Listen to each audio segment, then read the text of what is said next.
Okay, so good afternoon, everyone. No? So right now, I'm here in Chixneotip, no? In Tagaytay. No? Okay, so good day, everyone. Our topic for today is theoretical and conceptual framework, no? An essential component of a rigorous qualitative and quantitative research. So a theoretical framework anchors a study in established theories and scholarly principles, while a conceptual framework illustrates the researcher's understanding of how the study's key concept or variables are related. Together, actually, these frameworks now establish the intellectual direction of the research and guide the formulation of questions. Dito rin yung selection of methods, analysis of evidence, and interpretation of findings. For the DPA students, no, mastering this framework is essentially important because, or especially important because uh, public sector research involves complex relationship among policies, institutions, public officials, stakeholders, and communities. A well-developed framework enables researchers to move beyond simple description toward a systematic and defensible explanation of administrative problems and possible solutions. To provide us with a more comprehensive discussion of this important subject or topics, it is my pleasure to give the floor to our presenter, Dr. Jan Alan Del Rosario. Sir Jan Alan, you may now begin your presentation. Thank you so much po, Doc Melo. And once again po, good day to everyone. So, as introduced po by Dr. Melo, our topic will cover or talk about the theoretical and conceptual framework. Sabi nga ni Doc, these two are very important components ng ating mga dissertation research because they provide yung intellectual foundation and structure na magiging guide natin from research problem towards the analysis and interpretation of findings. So sa presentation na ito po, we will examine how theories are selected and applied, how conceptual frameworks are developed, and how variables are related. And lastly, how these relationships are translated into hypotheses and measurable constructs. So before we discuss each concept in detail, tingnan muna natin ano po ba yung i-cover natin for this module. So this module will focus on several major areas of research framework development. Una po, I will discuss about theory, including yung meaning, characteristics, development, selection, and application in public administration. Second, the conceptual framework construction. Particularly, we'll talk about the distinction between theoretical and conceptual frameworks. We will also discuss yung tinatawag nating logic models, which are useful in program planning and evaluation. Another important areas po is the variable relationships, including yung independent, dependent, mediating, moderating, and control variables. And finally, pag-uusapan po natin yung research hypothesis, operational definition, measurement scale, and model validation. So itong mga topics na po ito are interconnected. They show how an abstract research idea can eventually become an empirically testable dissertation. So with this in mind, let us now proceed to the learning objective or learning outcomes that we are expected to achieve after this session. Yeah. So at the end of this session po, tayo mga doctoral students should be able to explain yung role ng theories in scientific inquiry. We differentiate yung theoretical and conceptual frameworks and select appropriate theories for dissertation research. We should also be able to develop conceptual frameworks and logic models, formulate measurable hypotheses, and apply theoretical and conceptual frameworks in public administration. And another important outcome po is the ability to assess yung validity and reliability as well as understand yung importance of model validation. So in short, ang goal po natin dito is hindi lang ma-memorize yung mga definition ng nasabi nating concept, but the goal is for us to apply this concept para makapag-develop tayo ng defensible dissertation or research. Now, to understand how these elements fit together, I will be showing you the overall research roadmap. Yeah. So ito po yung dissertation research roadmap. So itong slide na po ito, it shows yung logical progression from research idea to credible findings. Ang process will begin with, of course, research problem or yung pag-identify ng mga research problem. It will then followed by a review of literature na diniscuss ni Dr. Raymond last week. Then from the literature, tayo mga researchers will develop or identify yung mga appropriate theories, then select base theory or theories that best explains the phenomenon. Ang next step natin, after makapili ng theory, is the is the development of conceptual framework. After that, we'll identify yung mga variable relationships, we'll formulate hypotheses, we'll define yung mga variables operationally, we develop the research instrument, we gather data, and we analyze it as well. And finally, we'll draw conclusions and contributions. Ang pinaka-importante po dito is that itong mga stages na to should not be treated as an isolated activities.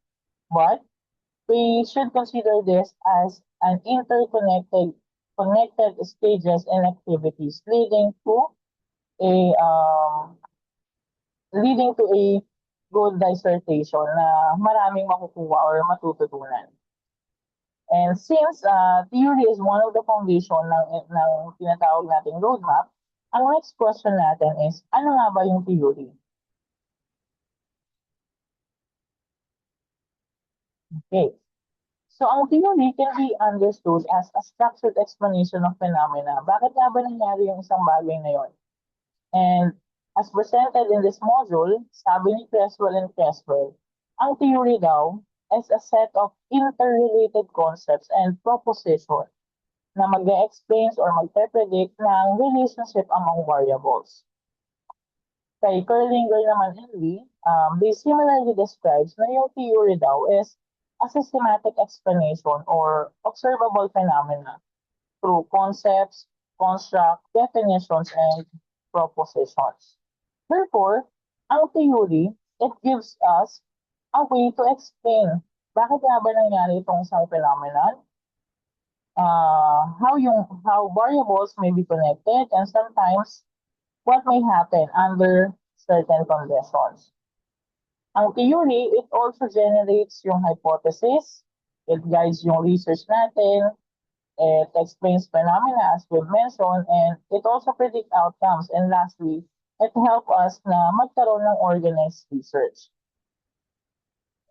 So now that we understand what theory means, examine naman natin ano ba yung importance ng theory sa ating mga research or dissertation.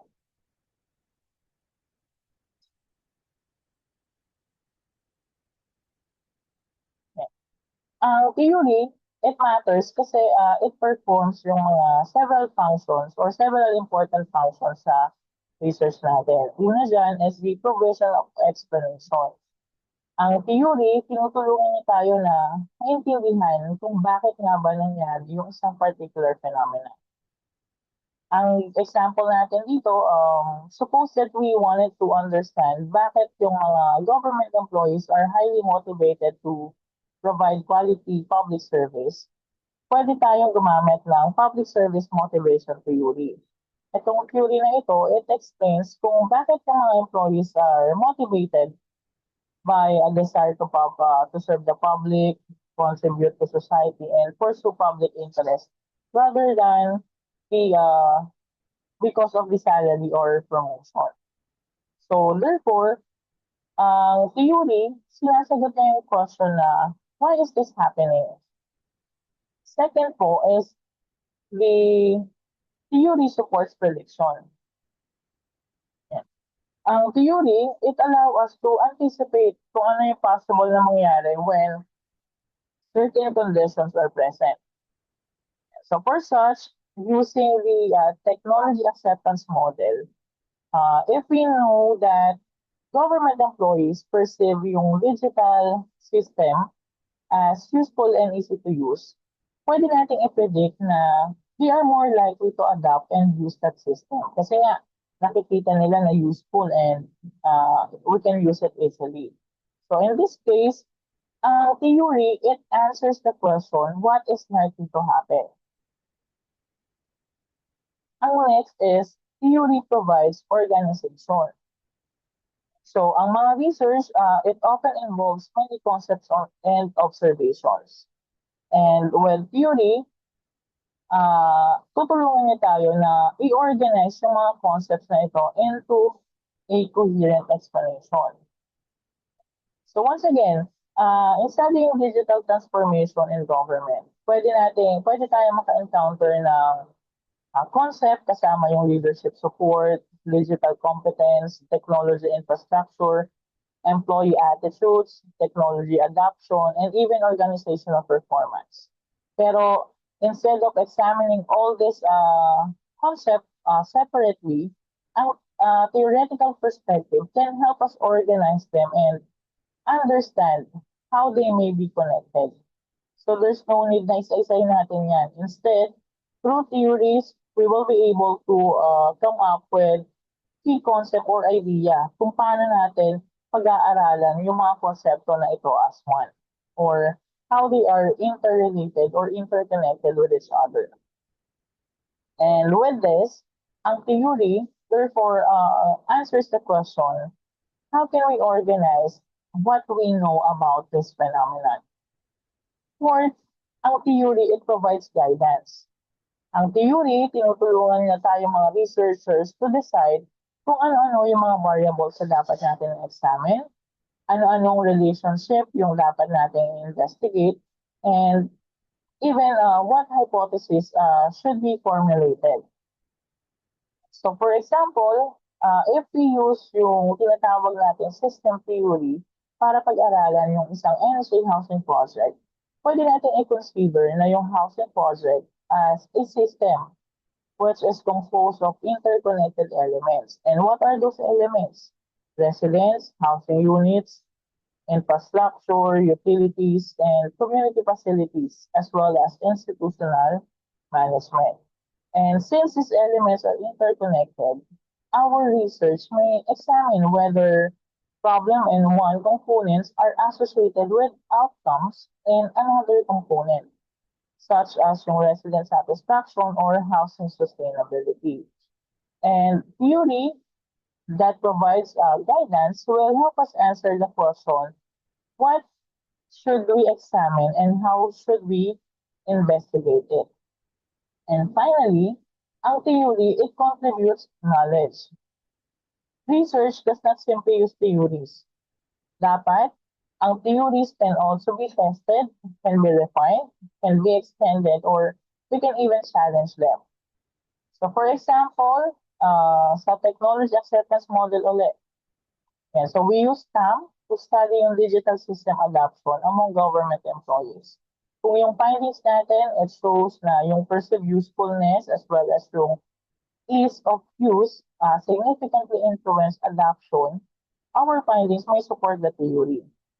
However, kung ma-discover natin na yung leadership support or organizational culture has much stronger influence kesa doon sa original suggestion ng model or ng technology acceptance model, we may be able to extend the application of the theory by incorporating these organizational factors. So in this way, ang research contributes something to yung existing knowledge. And to simplify this importance of the important function ng theory, pwede natin sabihin na ang theory, it help us explain by answering why does it happen. Theory help us predict by answering the question, what is likely to happen? It helps us organize by answering how the concepts are connected. It also provide us with guidance by answering what should we examine. And lastly, it give us or help us with to contribute uh, with a new knowledge or contribute to knowledge by answering just our evidence support, refine, excuse me, or extend what we already know. Mhm. So for doctoral research, this is particularly important because we are not simply collecting data. And so we are using yung theory to make sense of the data and ultimately para magkaroon ng contribution to the body of knowledge. And so, siguro naman naiintindihan na natin why theory matters. Ang susunod naman natin question is, what makes one theory useful and scientifically acceptable for our research or dissertations? So ano-ano po ba yung mga characteristics ng isang good theory? Okay. So according to Terlinger, Creswell, and Wyman, a scientific theory daw should be logical, testable, predictive, parsimonious, and generalizable. So isayin po natin.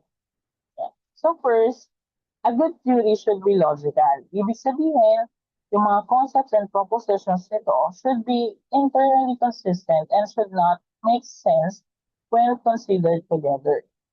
And so for such, system theory, we will be using ang system theory para pag-aralan yung government organization. So it is logically or it is logical na i-assume na yung different components ng isang organizations are interconnected. Therefore, pag nagkaroon ng change sa one component ng isang organization, it may affect the other components. And so for instance, sa NHA housing project, and so pag merong na-experience na problems sa infrastructure, pwede maapektuhan yung resident satisfaction. Pwede rin yung occupancy, community conditions, and ultimately, yung overall sustainability ng project natin. Therefore, yung relationship na pinopropose ng theory should therefore follow a reasonable and coherent explanation.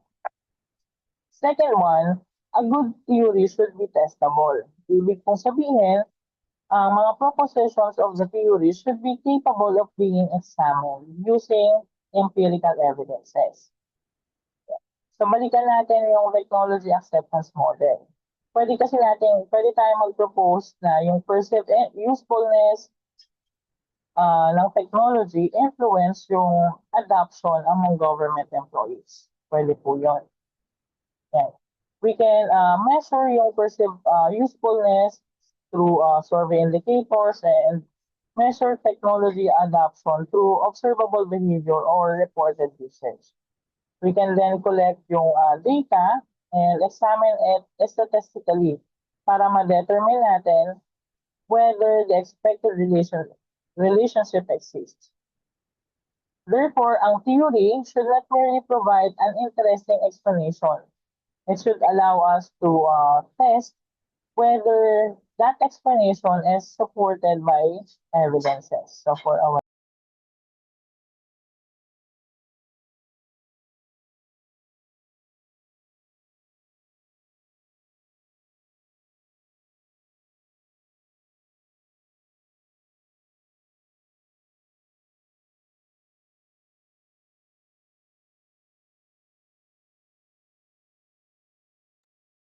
so going back po, ang third naman na characteristics ng theory is the being predictive. Sabi nila, ang useful theory daw should allow us to anticipate the possible outcomes under certain conditions. So for example, sa TAM uli, it suggests na yung mga employees daw na who perceive a government digital system as useful are more likely to adopt it. Then, when we predict na yung increasing employees' perception of the system's usefulness may be associated with higher adoption. Or mas gagamitin na nila yung ating digital systems in the government. On the other hand, in public administration naman, itong predictive capability can be useful kasi it allows researchers as well as the administrator po to anticipate yung mga possible outcomes of the policies, program, or organizational interventions na ini-implement natin. So, prediction answers the question, if this condition exists, what outcome should we expect? Fourth, ang good theory daw should be parsimonious. Parsimonious, ibig sabihin, yung theory should explain a phenomenon as effectively as possible without unnecessarily complicated assumptions or excessive variables. And so for such, suppose that we are studying employee performance in government agencies. So we could potentially include different factors or dozen of factors kasama dyan yung salary, age, education, leadership, organizational culture, workload, so on and so forth, and many others. Yeah, so but if a well-established theory can explain the phenomenon using a smaller theoretically meaningful set of factors, that is more preferable. Hindi na natin kailangan ng maraming factors. So in short, we should not make the theory unnecessarily complicated because we have many variables available. Therefore, ang good theory should be sufficiently comprehensive but still understandable and manageable. So walang palapalabok. Kung pwedeng bawasan yung mga variables, that is more preferable as mentioned a while back. Then finally po, ang good theory daw should have some degree of generalizability. Ibig sabihin, yung theory daw should have the potential to explain a phenomenon beyond the exact situation in which it was originally developed. Again, yung sa technology acceptance model, it was developed to explain technology acceptance. Pero it has subsequently been applied sa different technologies and organizational contexts. Therefore, you may apply it para pag-aralan yung adoption of e-government system, digital payment system, online government services, or other technologies. Pero, we should also remember that generalizability does not mean yung theory will automatically apply perfectly to every setting. Nagmamatter pa rin po yung context ng theory na pipiliin natin. So another example, theory developed primarily in private sector or Western context may need to be examined bago natin siya i-apply sa Philippine government agencies. Therefore, tayo mga researchers, we need to ask not only good ba tong theory na to, but also dapat masagot natin or matanong din natin sa mga sarili natin. Is this theory appropriate for my particular research context? Yun po yung dapat natin tandaan. So in short, para mas madali natin matandaan itong characteristics ng good theory na to, we can summarize them as follows. So una, yung logical. Dapat sinasagot na yung question na, does the explanation make sense? Testable. Dapat masagot na yung question na, can we examine it using evidence? Predictive. Dapat masagot na yung, can it anticipate possible outcomes? Parsimonious. Can it explain the phenomenon without unnecessarily complexity? And lastly, generalizable. Can it potentially apply beyond one specific situation? And so this characteristic will help us evaluate whether yung theory provide a strong foundation sa ating mga study. So hindi tayo pipili lang ng theory, dapat masagot niya itong mga questions na ito. Yeah. So since alam na natin yung usefulness ng theory and paano siya magiging scientifically acceptable, let's now move to the next question. marami tayong tanong ngayon na dapat sagutin. Where do theories come from and how they are developed? So this brings us with the two major approaches to theory development, which are the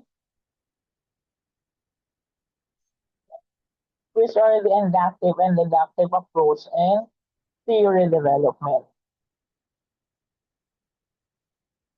So hopefully, we're able to grasp yung mga characteristics ng good theory. Kasi nandito na tayo sa paano tayo magde-develop ng theory or paano ba siya nabubuo. So sabi dito, we have two commonly discussed approaches to theory development. Ang una dyan is the inductive and deductive approach. And para madali natin siyang maunawaan, ang inductive approach, it moves from specific observations toward a broader explanation. While yung deductive naman, it moves from an existing theory towards specific observation or test. So discuss natin sa inductive. Ang inductive reasoning, tayong mga researchers will begin with observations, experiences, interviews, or empirical data. So instead of starting with the predetermined theory, magsisimula tayo sa pag-examine ng mga data, and we have to look sa mga patterns, recurring ideas, relationship, or themes na ma-observe natin. So for example, so let's imagine we want to understand yung community resilience after disaster. So dito, we will interview barangay officials and community leaders for several barangays. And during interviews, we repeatedly hear yung themes such as strong coordination between barangay officials and residents, community volunteerism, effective communication, access to resources, and a strong relationship among community organizations. So after examining these recurring patterns, tayong mga researchers will develop a broader explanation or localized governance model of community resilience. So again, in induction, we essentially move observations, patterns, concepts, theories, or after the concept, we will come up with a broader explanation or theory. So dito, the researcher allows the explanation to emerge from evidence. So this approach is usually or particularly important when we are doing qualitative research, especially kung yung phenomenon has not been sufficiently explained by existing theories. So on the contrary naman, ang second approach natin is the deductive. So ang deductive reasoning, it works in a opposite direction. So dito, ang researcher will begin with existing theory, mag-establish tayo ng proposition or hypothesis, and then we'll collect empirical data to determine whether the expected relationship is supported. So for such, yung technology acceptance model, it suggests that perceived usefulness influences yung person's intention na gamitin yung technology.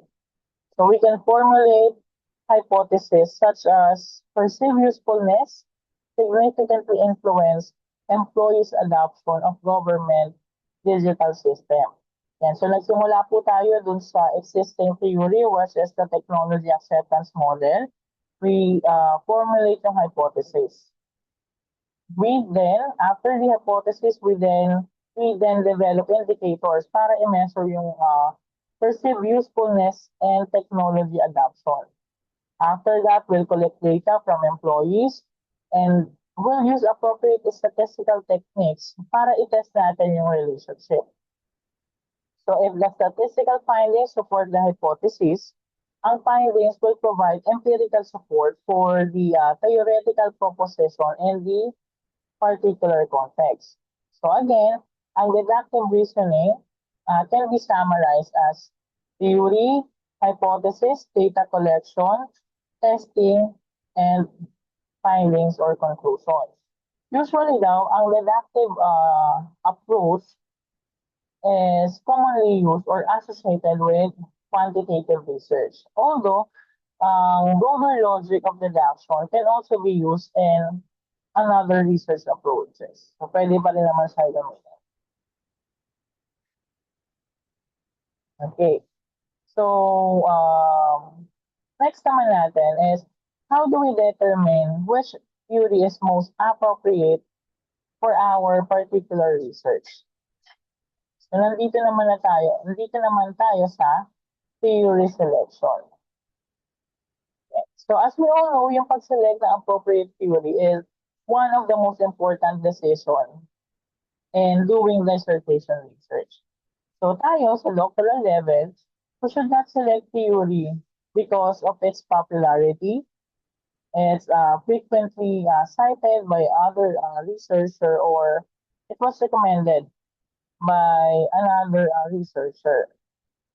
Ang theory na gagamitin po natin must be appropriate sa ating research problem, variable, and context. So, there are actually 5 na important considerations when selecting a theory. Kasama dyan yung relevance, applicability, empirical support, predictive power, and logical consistency. But we'll only focus dun sa relevance, empirical support, predictive power, and logical consistency. Kasi pag na-capture na natin itong 4 na ito, obviously, the theory na pipiliin natin will be applicable sa ating research. And so, unahin natin yung relevance. Sabi, ang theory daw mas directly relate sa phenomena na gusto nating investigate. Yeah. So, for example, if our research examines bakit yung mga government employees ay nag-a-adapt or nire-reject niya yung new digital system. So, again, digital system po ang pinag-uusapan or something related to technology, gagamitin ulit natin yung technology acceptance model. Kasi ito yung relevant theories because it specifically deals with technology acceptance and adoption. But kung ang ating research will focus on organizational reforms, hindi tayo gagamit ng technology acceptance model. Instead, ang dapat natin gamitin is the institutional theory. It may be more appropriate kasi it can help us na maunawaan how institutions, yung rules, existing norms, and organizational pressures influence yung changes within the organization or institution. Second is its empirical support. So we should determine whether the theory has already been tested through previous empirical studies. Di ba sabi nga natin kanina, isa sa mga characteristics ng theory is yung characteristics of being testable. So, okay. For example, again, kung gusto natin gamitin yung PAM sa pag-study ng e-government adoption, we should examine yung mga previous studies that have tested the model in government, public service, or comparable organizational settings. So this gave us confidence that yung theory na ito has established empirical foundation. Third is the predictive power. Okay, so dapat, or tayo mga researcher, we should ask whether yung theory allow us to make meaningful predictions. And so for example, if the theory suggests that perceived usefulness influences technology adoption, we should be able to formulate a hypothesis and i-test natin whether yung employees na who perceive the system as useful are actually more likely to adopt it. Lastly is the logical consistency. The concepts and relationships proposed by the theory na pipiliin natin should make sense in relation to our research problem. For such, if we are studying yung NSA housing project using the system theory, so kailangan din, or it is logical na examine din natin yung relationship among resident, infrastructure, management, community facilities, and environmental conditions simply because these components form an interconnected system.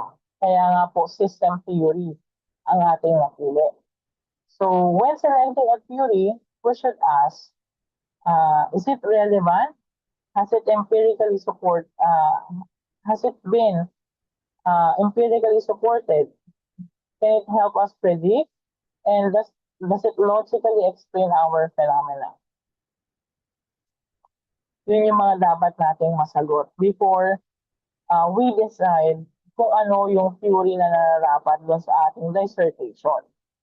And ang usual or common mistake sa pamimili ng theory is choosing a theory kasi it sounds impressive or maybe because many researchers have cited it. Yeah, so in short, ang poor practice is choosing a theory kasi popular ito eh. Yeah, so since it is popular, it may sound impressive. But ang good practice instead is yung pamimili ng theory na a theory na problem-driven rather than popularity-driven. So in short, choosing a theory because it explains the research problem. Tandaan niyo po yan ha. Hindi tayo gagamit ng theory because it's popular. We will use theory because it is applicable sa ating research problem. Okay. So now that we know how to evaluate and select appropriate theory, let us look at some of the theories that are commonly applied sa public administration research. So ito po yung mga commonly used theories in public administration. Ayan. So meron tayong institutional theory na nakapokus on organizational change and reform, system theory, governance system, network governance, focus on collaboration or collaborative governance, then principal agent theory, yeah, it is typically applied to test accountability, public service motivation theory, employee behavior, technology acceptance model, na paulit-ulit kong nami-mention, it's about digital governance or digital transformation, diffusion of innovation, yeah, so technology adoption, and new public management, public service performance.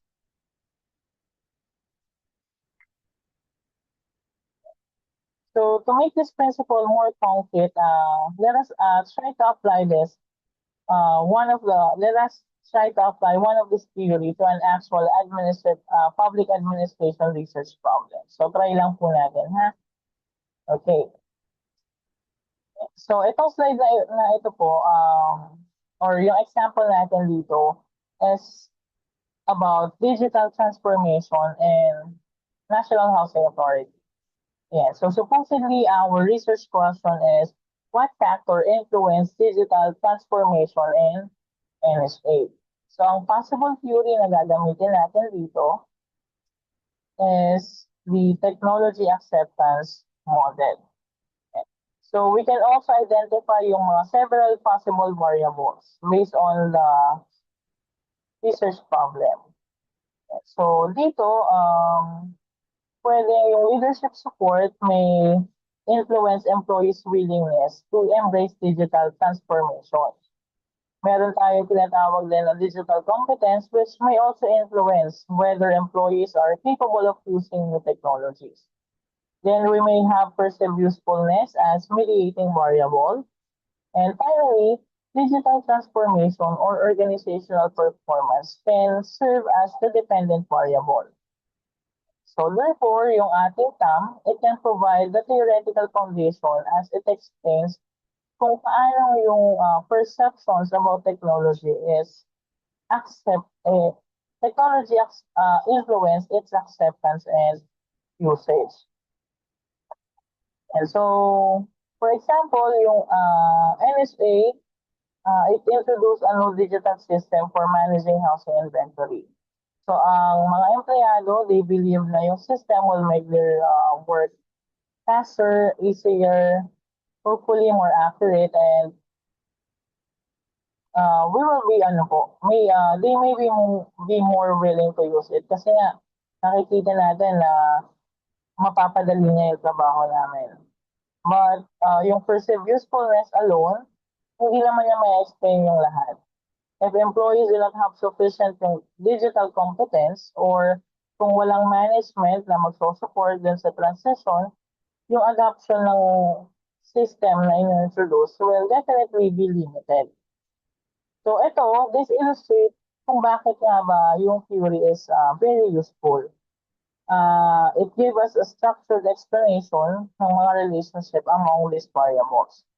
Therefore, yung theory, again, it gives us the intellectual foundation. Pero ang question natin na susunod is, how do we translate yung theoretical foundation into specific variables and relationship that we will actually study? So after yung theoretical framework, we'll move to the conceptual framework.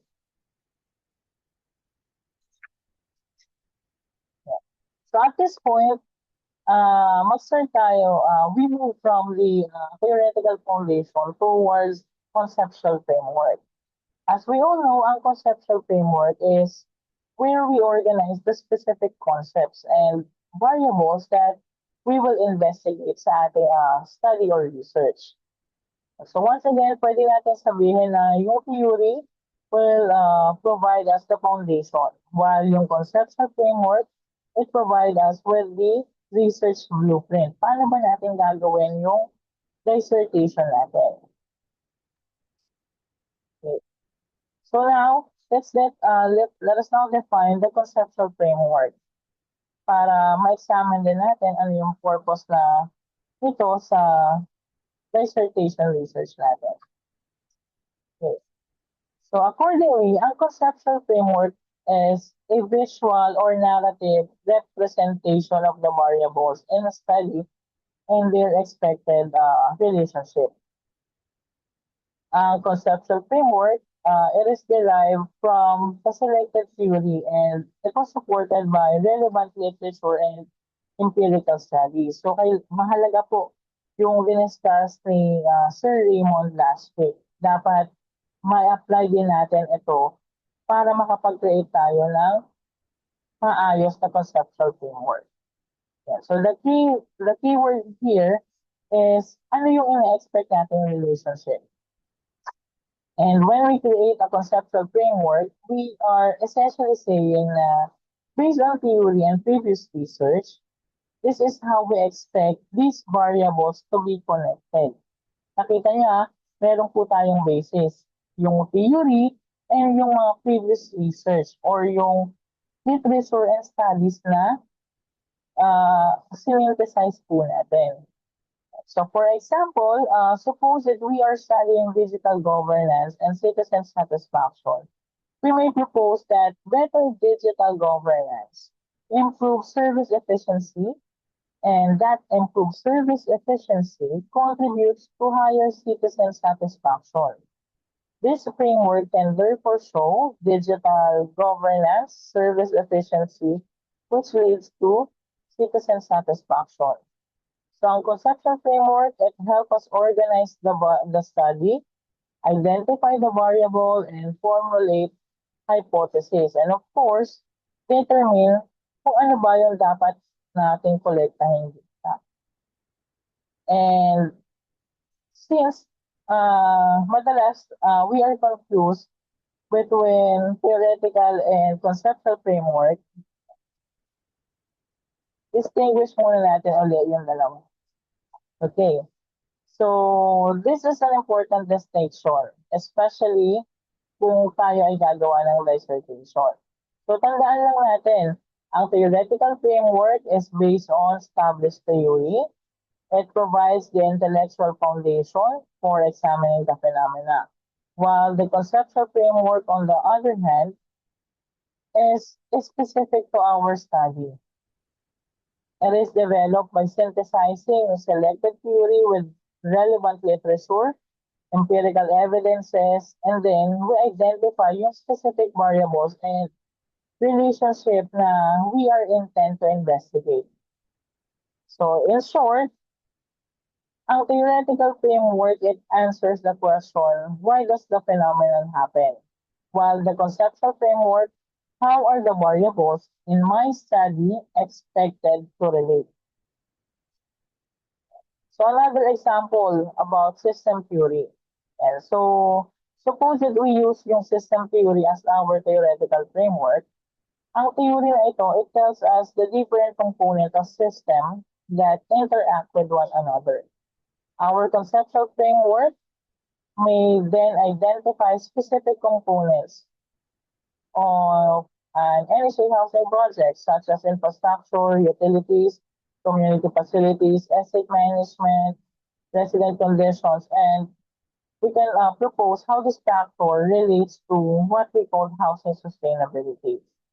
Therefore, again, ang theory, it provides explanation, while the conceptual frameworks provide the study specific model.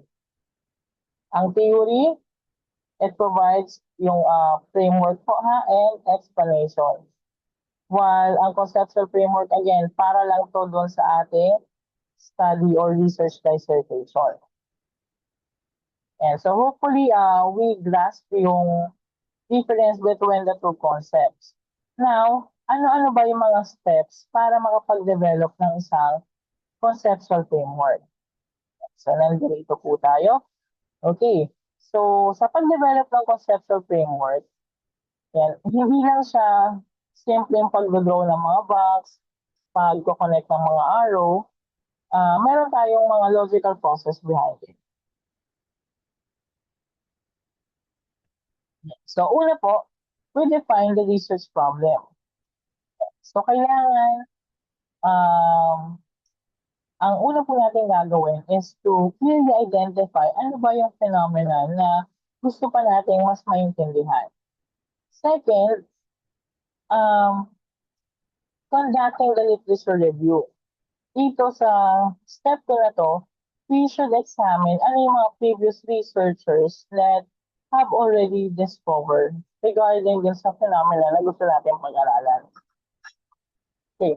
Third is selecting the appropriate theory. Then, the theory provides the foundation for understanding the phenomena.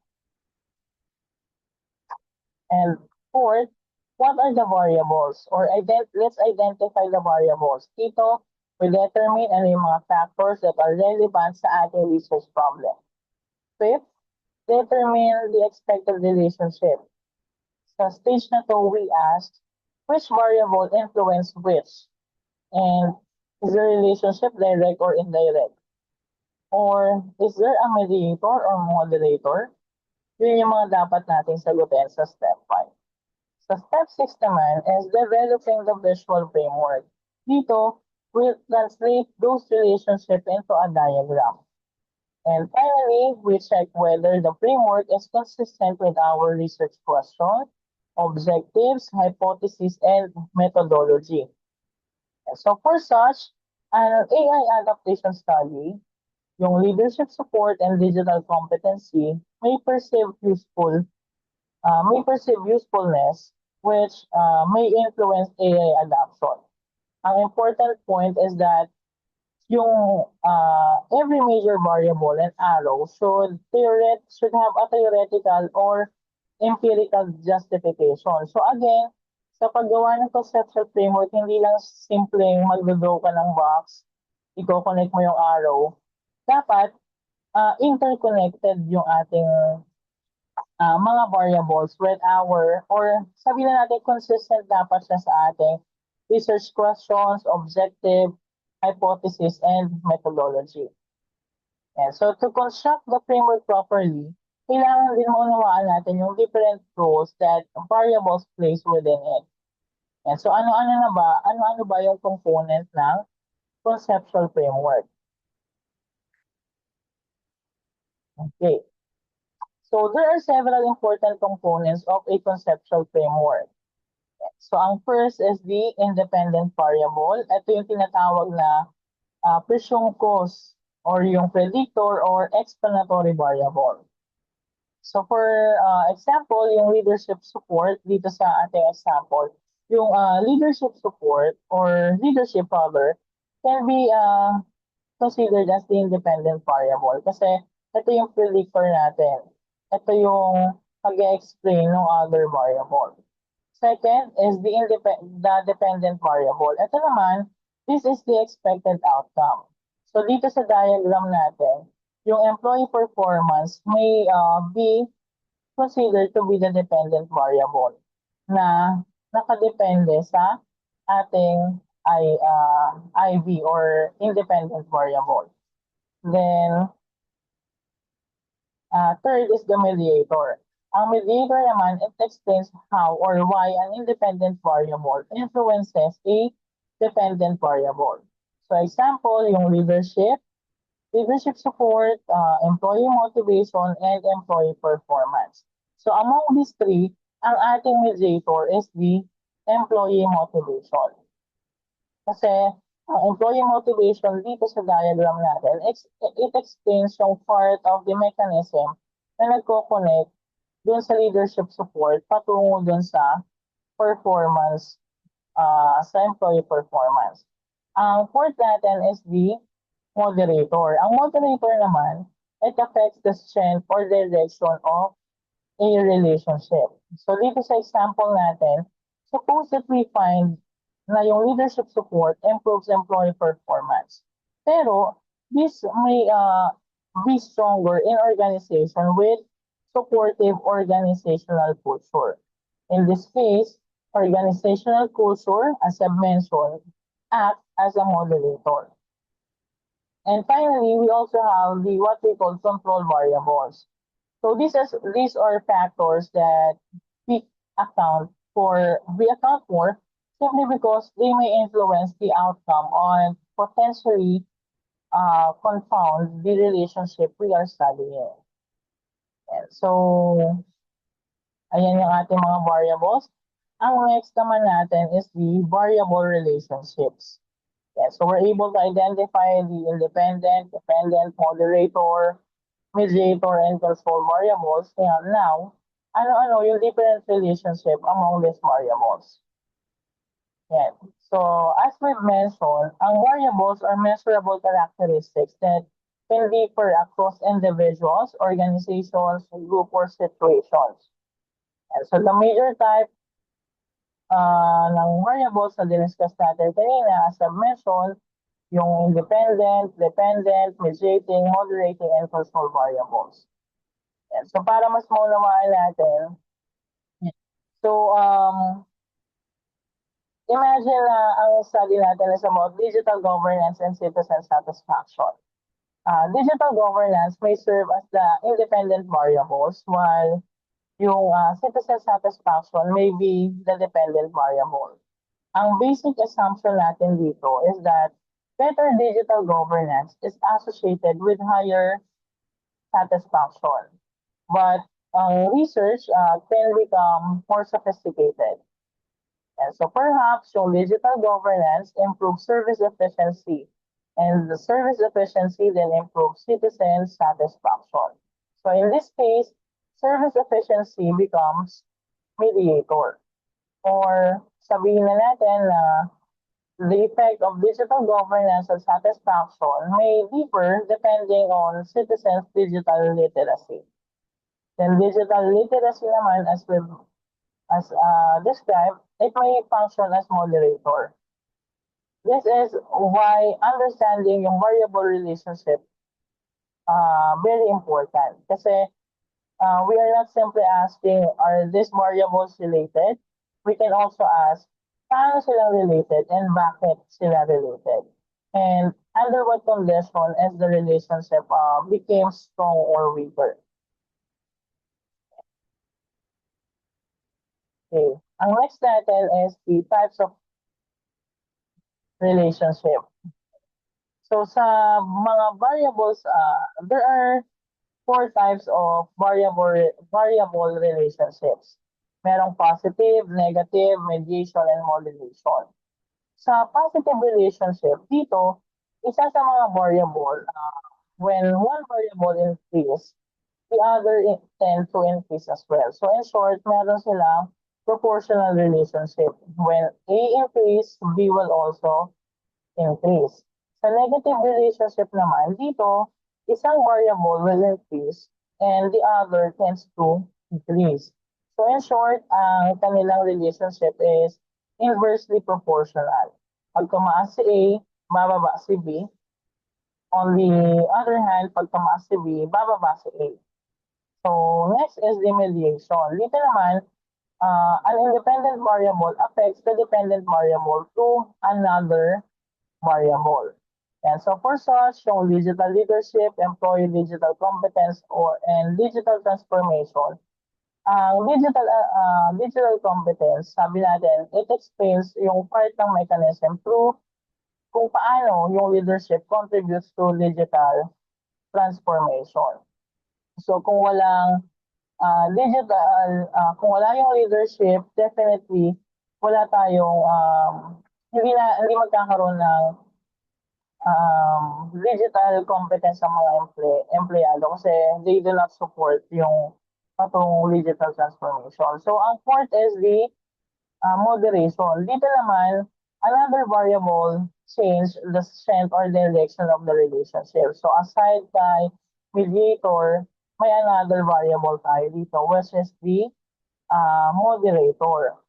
And so for example, yung AI adaptation, it may improve organizational performance, but the possible effect may be stronger in agencies with supportive organizational culture. So organizational culture moderates the relationship. These distinctions are very important para ma-determine natin yung type of a hypothesis na we're about to formulate and yung mga statistical procedures na eventually gagamitin natin. Yan. So, para makita natin how this relationship can be integrated into an actual research, let's examine yung digital transformation conceptual framework.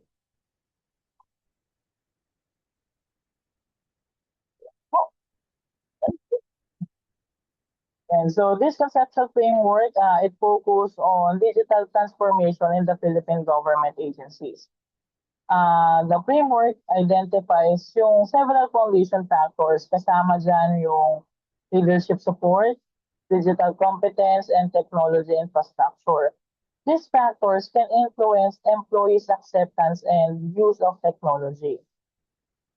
So, technology acceptance may then contribute para magkaroon ng successful digital transformation and ultimately, para ma-improve yung service delivery performance. So, mananotice natin dito that the framework is more than a collection of variables. Again, yung arrow natin dito, it presents the proposed relationship. Kagaya ng sinabi ko kanina, hindi lang siya basta drawing ng box, turo ng arrow.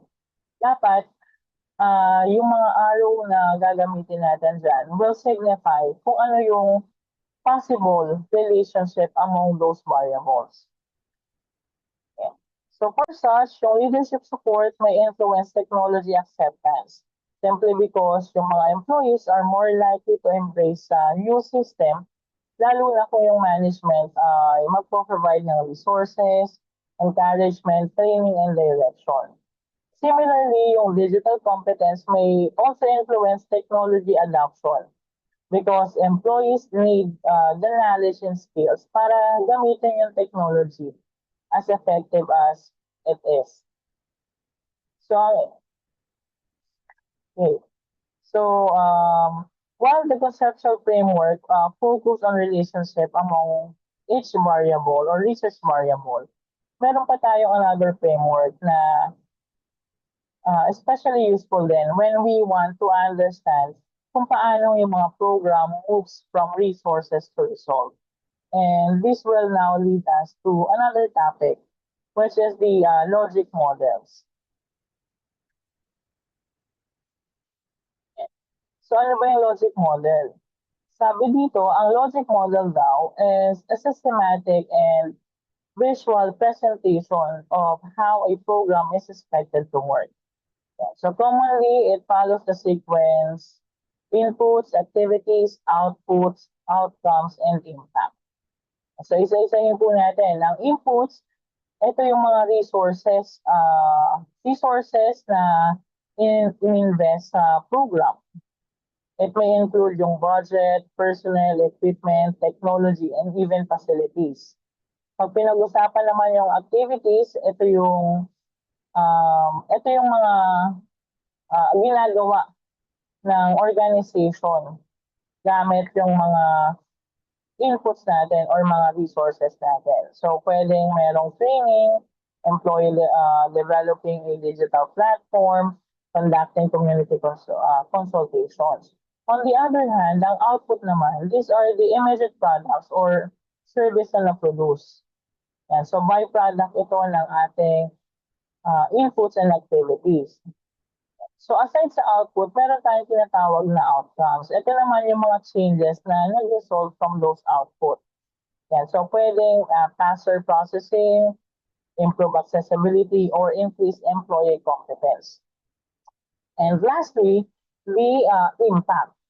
Yung impact naman, ito yung broader and longer term change as result from the outcome. So pwede ang impact natin is the improve public service delivery or increase citizens' trust. So ang logic model po is particularly useful for program planning, monitoring, evaluation, as well as accountability. So now, let us try to apply the sequence to a program that is relevant to our own public administration context. Yung digitalization of the NSA, National Housing Authority. Pasensya na po gamit na gamit as example. So dito, apply natin yung logic model dun sa NSA digitalization process. So ang inputs natin dito may include budget, ICT personnel, hardware, software, and technical expertise. So these resources are being supported with activities. Ano-ano yung mga gagawin natin? System development, data migration, employee training, and digitalization of administrative processes. And so these activities will then produce outputs. And these outputs may be trained personnel, digital records, operational system, and online system. The output may then generate outcomes. So ano yung mga possible outcomes natin dito? Faster processing, improve data accessibility, reduce manual work, improve monitoring, and better coordination among offices. And ultimately, ang long-term impact natin dito could be improve public service delivery and better management ng ating mga housing programs. And so mananotice natin dito na yung logic model, it tells us the causal story about program implementation. What resources do we have? What are we going to do? What will we produce? What changes should occur? And what long-term impact do we expect? And that makes the logic model particularly useful sa pag-create ng mga or particularly useful sa mga program evaluation. Okay. So now that we have looked at the theory, conceptual frameworks, and logical models, let's try to investigate these ideas into a more complex administration research example involving yung artificial intelligence. So this case study, it will examine yung AI adoption in Philippine government agency and its possible impact on organizational framework. Ang framework, the framework investigates several theories perspective. So ano-ano yung mga theories na gagamitin natin dito or pwede natin gamitin. And so nandiyan yung technology acceptance model para explain yung importance ng technology as well as the level of acceptance. Merong resource-based view, which can help us consider the organizational resources and capabilities.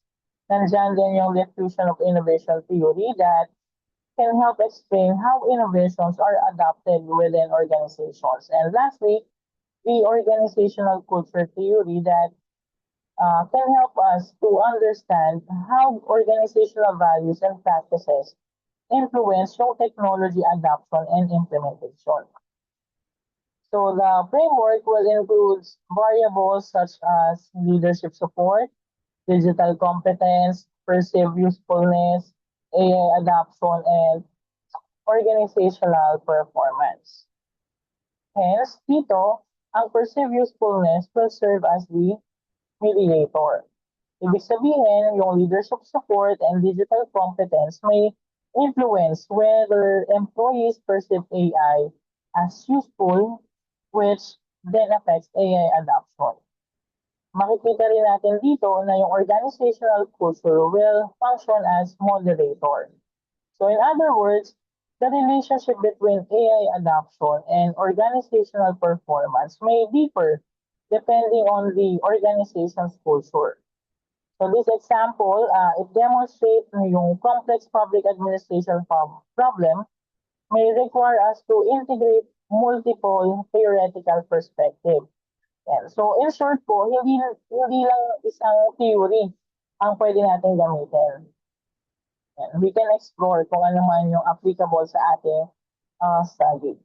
And once we establish these expected relationships, we need to convert them into statements that can actually be tested using empirical data. Yan. So nandito na tayo sa research hypothesis.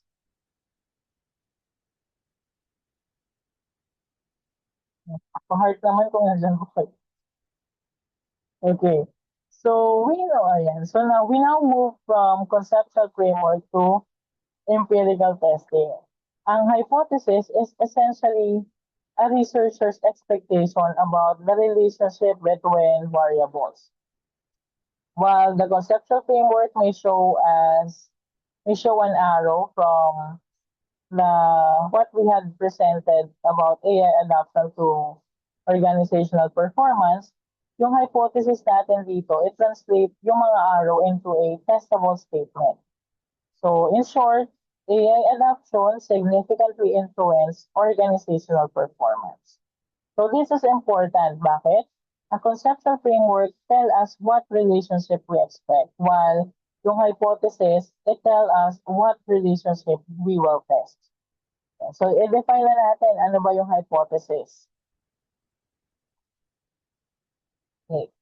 So ang hypothesis daw is a conjectural statement about the relationship between two or more variables that can be empirically tested. When we say conjectural, ibig sabihin, this is a speculative statement. Sabi nga di ba ng elementary and high school, ang hypothesis daw is the scientific guess. Yeah, so there are several important characteristics ng hypothesis. Una, a good hypothesis should be theory-based. It should not simply be a guess. Dapat meron tayong theoretical or empirical reason for proposing the relationship. It should also be clear and specific. So for example, instead of saying technology affects employees, we can say perceived usefulness positively influence employees' intention to adopt the NSA digital system. The second statement, it is more specific because it identifies yung variables and expected direction or relationship among the mentioned variables. Third, ang hypothesis should be measurable. And so we need to be able to measure perceived usefulness and technology adoption using appropriate indicators. And finally, it should be testable. We must be able to collect evidence na mag-aalaw sa atin na ma-determine whether yung proposed relationship is supported. So, ang hypothesis, it can take several forms depending on the relationship na gusto natin na examine. So, what are the different types of hypothesis? And so, sa different type of hypothesis, ang usual na ginagamit lang naman natin is the null and the alternative hypothesis. Okay, so unahin natin yung null hypothesis. At ito po, it states that there is no significant relationship or effect among the variables. Ang alternative hypothesis naman, it states na merong significant relationship na nag-exist among the variables at hand. Ang directional hypothesis naman, it goes one step further by specifying the expected relationship. Ang non-directional hypothesis naman, it states yung relationship that exists that, yung relationship ay nag-exist but it does not specify whether positive or negative yung kanilang existence or relationship. And next is the simple hypothesis. Ito naman, it involves one independent and one dependent variable. So for such, pwedeng digital competence and AI adoption. So dito sa simple hypothesis, wala tayong mediating and wala tayong modulating variable. And ang complex hypothesis naman, it involves multiple variables. Pwedeng kasama dito yung leadership, digital competence, organizational culture, AI adoption, or organizational performance. Therefore, ang appropriate type of variables depends sa ating research problem, framework, and methodology. So, kung ang statement of the problem natin, wala naman tayong dapat i-test na relationship, definitely, wala tayong hypothesis na makikreate doon. So, research hypothesis illustration.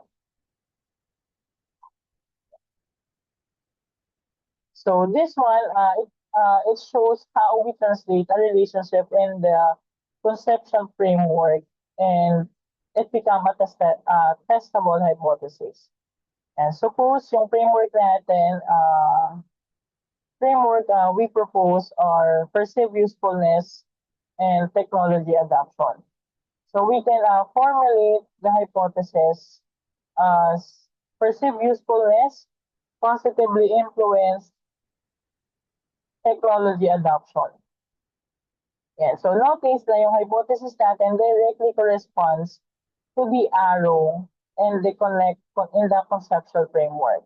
This is important principle in dissertation writing. Yung every major hypothesis should have a corresponding relationship here sa conceptual framework natin. And the reverse should also be considered. If we have a major relationship presented sa ating conceptual framework, we should also determine whether it needs to be addressed through a research question or hypothesis. Depende dun sa research question na gagamitin natin. Therefore, yung alignment na ito, it helps us maintain yung consistency across or throughout our dissertation.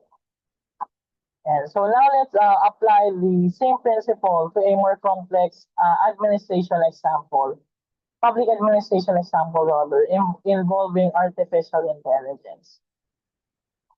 Okay. Ayan. So ito yung example natin. We'll examine yung AI adoption and organizational performance in the government agencies. So the first hypothesis may state AI adoption positively influence organizational performance. Ito po yan. Yung hypothesis number 4 natin. Yes. So makikita natin, it is very straightforward. If ang AI tools are effectively adopted and integrated into government operations, they may improve efficiency, decision-making, productivity, or service delivery. Ang second hypothesis naman, it introduced organizational culture as moderator. Itong hypothesis number 5 natin. And so for example, organizational culture moderates the relationship between AI adoption and organizational performance. So this means that AI adoption may not produce exactly the same results in every government. Therefore, ang agency with culture that encourage innovation, learning, collaboration, and responsible technology use may benefit from AI adoption than organization that strongly resist yung change. This is an example kung bakit yung local research goes beyond asking whether yung mga variables are related. So therefore, we can also investigate under what conditions the relationship becomes stronger or weaker. So pinapakita dito na isa sa mga halagang variable is the moderator. And so once our hypotheses are established, we now need to make sure that the concepts and variables we identify can actually be measured. Pupunta na tayo dun sa operational definitions naman. Okay, so ang operational definition, ina-explain ito, it explains exactly how an abstract concept or variable will be measured in a particular study. Very essential ito. So this is especially important kasi many concepts in public administration are abstract. Yeah, so let's say yung concept about good governance. Hindi naman natin, we cannot simply put yung good governance into a questionnaire and i-assume na lang natin na lahat ng mga respondents natin can interpret it the same or at exactly as we want it. So instead, kailangan mag-identify tayo ng measurable indicators. So pwedeng, for example, we might operationalize good governance through indicators such as accountability, transparency, responsiveness, and participation. Similarly, dito sa nakikita niyo sa presentation, yung citizen satisfaction. It can be operationalized through dimensions such as service accessibility, timeliness, responsiveness, or overall satisfaction. Therefore, ang operationalization, it answers two basic questions. What are exactly we are measuring, and how exactly we are going to measure it? Itong step na to is very critical because our statistical analysis is only as meaningful as the measurement on which it is based. And to make this process systematic and transparent, yung mga researchers, they commonly develop operationalization matrix. Okay. So, ang operationalization matrix, it provides a bridge between conceptual variables and actual data collection. Typically, it identifies yung variable, dimension or indicators, yung instrument or research instrument, and the measurement scale na gagamitin. Yan. So, balik tayo dun sa ating example na AI adoption. And so, we might identify indicators such as frequency of use, extent of AI integration, employee willingness to use AI, and actual use of AI-supported system. We then identify how this indicator will be measured. For example, through structured questionnaire or survey question. Then finally, we determine ano yung appropriate measurement scale na gagamitin. So dito sa sample natin, 5-point Likert scale. Pero remind ko lang kayo as mentioned last week by Doc Abante, we are now using yung 4-point Likert scale measurement. Yan. So the value of the operationalization matrix is that it makes our measurement process transparent.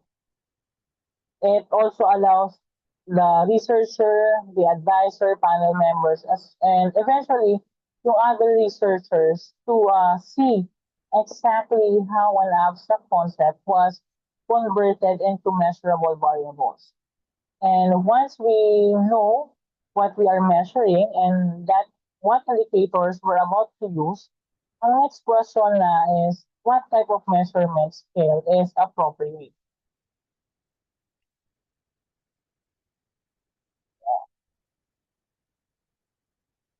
Okay. So measurement scale determine how variables are classified and measured. So meron tayong four traditional level of measurement. Ito po siya, nominal, ordinal, and interval.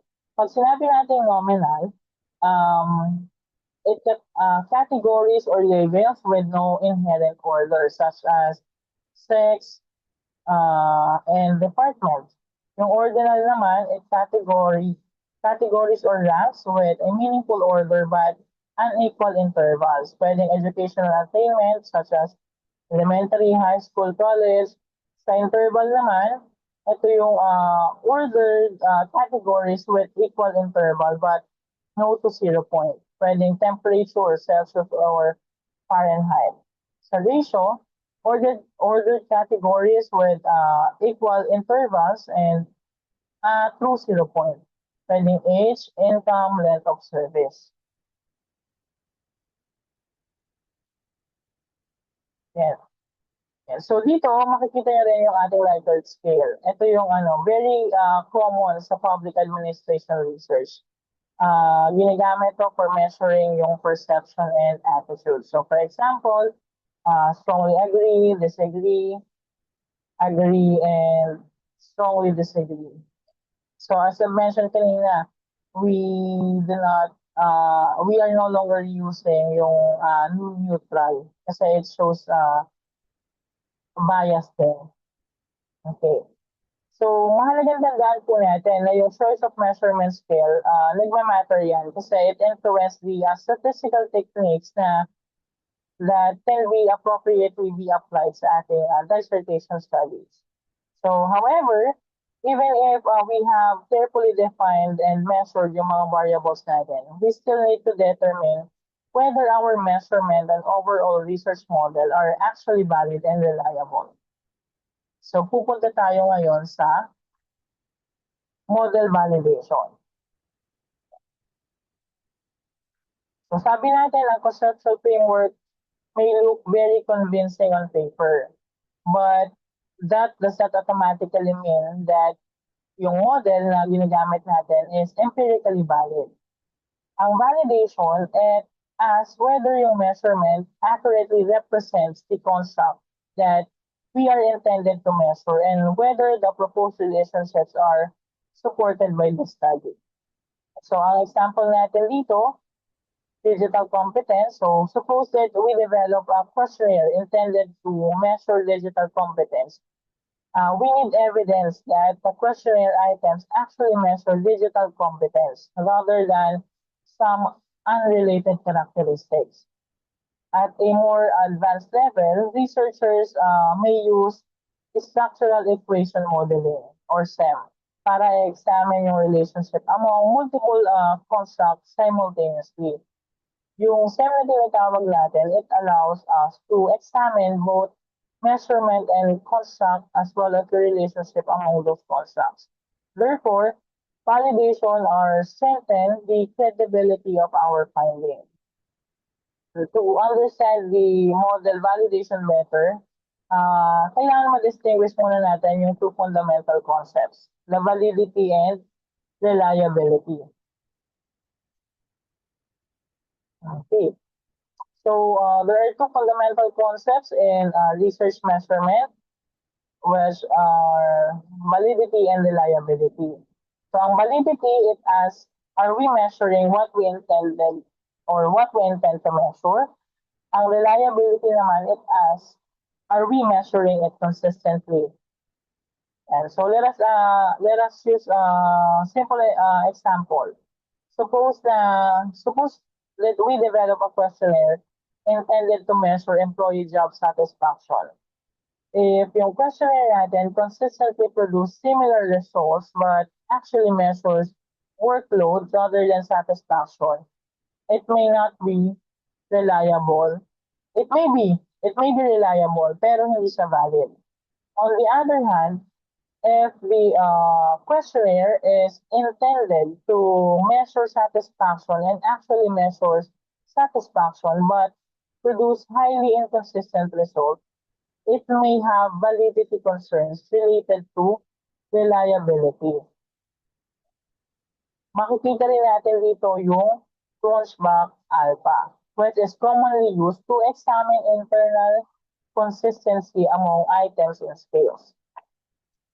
We also have yung explanatory factor analysis or EFA, which explores yung underlying factor structure, the conformity factor analysis or CFA.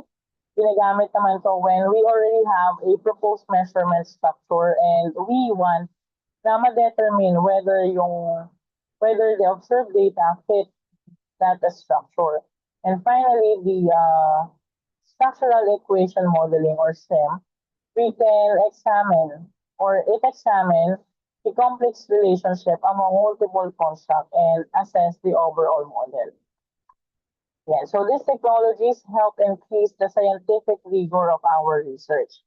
So having gone from theory to conceptual framework, papuntang variable, hypothesis, measurement, and validation, let us now bring the major ideas of the entire module together. So patapos na po tayo. Okay.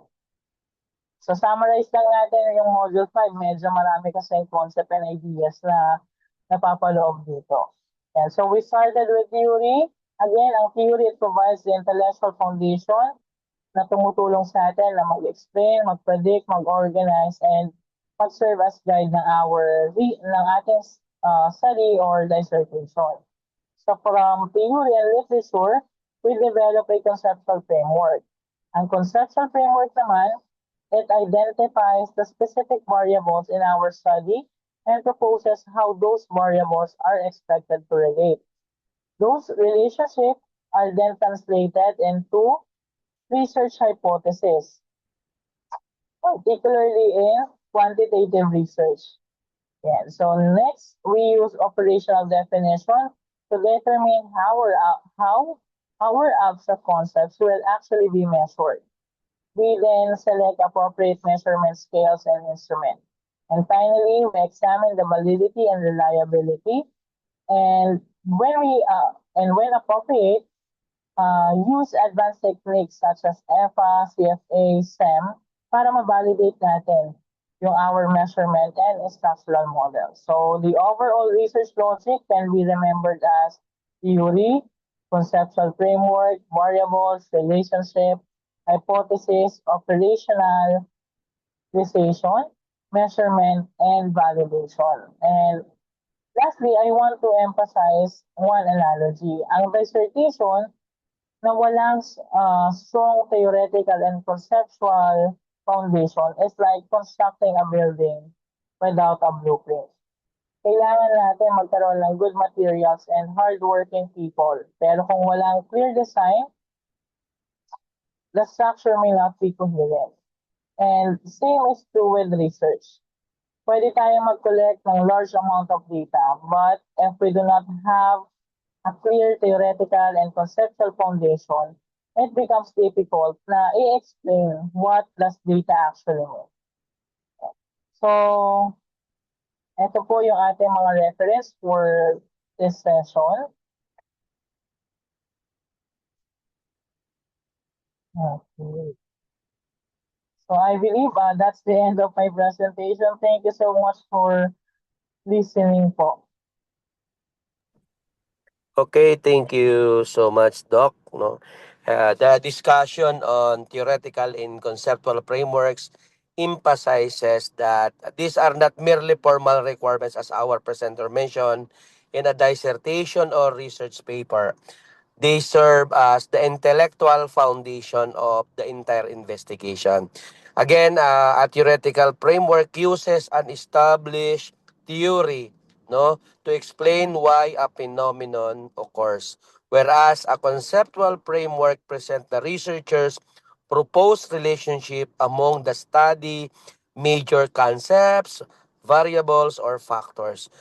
Together, actually, they guide the research questions, methodology, data collection, analysis, interpretation, and recommendation.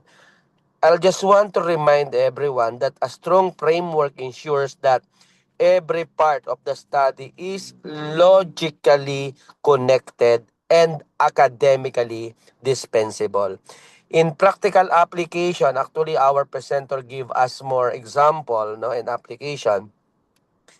Let's say, for example, in a doctor in public administration researcher studying, let's say, citizen satisfaction with local government services may use the SERVQUAL model as the theoretical foundation.